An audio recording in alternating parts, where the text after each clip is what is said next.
Hello friends, welcome to mentors academy. Thank you so much for visiting our YouTube channel. ఈరోజు మనము UPSC upcoming మెయిన్స్కి 2025కి GS2 PYQ analysis చేద్దామండి. అసలు సిలబస్లో topics ఏమున్నాయి, దాని రిలేటెడ్ క్వశ్చన్స్ పాస్ట్లో యూపీఎస్సీ ఎలా అడిగింది, మళ్ళీ ఇప్పుడు కరెంట్ న్యూస్లో ఏముంది ట్రెండింగ్లో, మళ్ళీ యూపీఎస్సీ అప్కమింగ్ 2025కి మెయిన్స్కి ఎలా అడగొచ్చు అనేది మనం ఒక టార్గెట్ ఓరియంటెడ్ 360 డిగ్రీ యాంగిల్లో కవర్ చేద్దామండి. మనది ఈరోజు సిలబస్ వచ్చేసి separation of powers between various organs, dispute redressal mechanisms and institutions. మేజర్గా వచ్చేసి సెపరేషన్ ఆఫ్ పవర్స్ గురించి మాట్లాడుతున్నారు. సిలబస్లో యూనిట్ 3 అండి, ఇది యూనిట్ 3, అదే పాయింట్ 3గా మెన్షన్ చేసి ఉన్నారు. సెపరేషన్ ఆఫ్ పవర్స్ అనమాట కీ థీమ్. ఎప్పుడైనా సిలబస్ చూసినప్పుడు థీమ్స్ పట్టుకొని ప్రిపేర్ అవ్వాలి మీరు ఎప్పుడు. Separation of powers between various organs. Various organs అంటే legislative, executive, legislative, judiciary, executive, judiciary, ఇట్లా అన్ని. యూపీఎస్సీ ఏమడిగిందో చూద్దామండి ఇప్పుడు, ఓకేనా.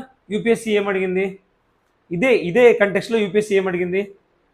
ఫస్ట్ క్వశ్చన్ వచ్చేసి, నెంబర్ 1 క్వశ్చన్ వచ్చేసి, resorting to ordinances has always raised concern అన్నాడు. ఆల్వేస్ రేజ్డ్ కన్సర్న్ అంటే క్వశ్చన్ ఎప్పుడైనా గుర్తుపెట్టుకోండి, ఎగ్జామినర్ అక్కడ ఎప్పుడైతే ఆల్వేస్ రేజ్డ్ కన్సర్న్ అని చెప్పినప్పుడు దాన్ని మనం జస్టిఫై చేయాలి.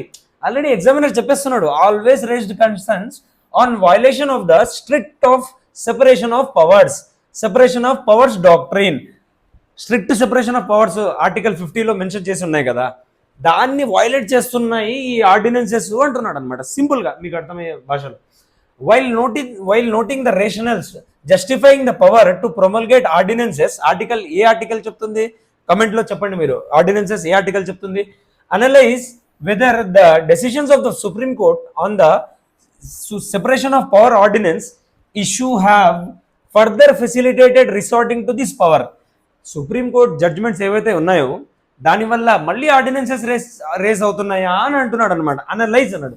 Analyse first part of the question ఇది, second part of the question ఇది. ఓకే, మీరు ఇట్లా డివైడ్ చేసుకోవాలి క్వశ్చన్ని. Should the power to promulgate ordinances be repealed. Power, ఈ ఆర్డినెన్సెస్ పవర్ ఏదైతే ఉందో కాన్స్టిట్యూషన్లో దాన్ని రిపీల్ చేయాలనా అని అంటున్నాడు అనమాట. ఈ పవర్ రిపీల్ చేయాలనా అంటున్నాడు. Positives, negatives. Repeal opinion question ఇది. పాజిటివ్స్ రాయాలి, ఎందుకు రిపీల్ చేయకూడదు అని.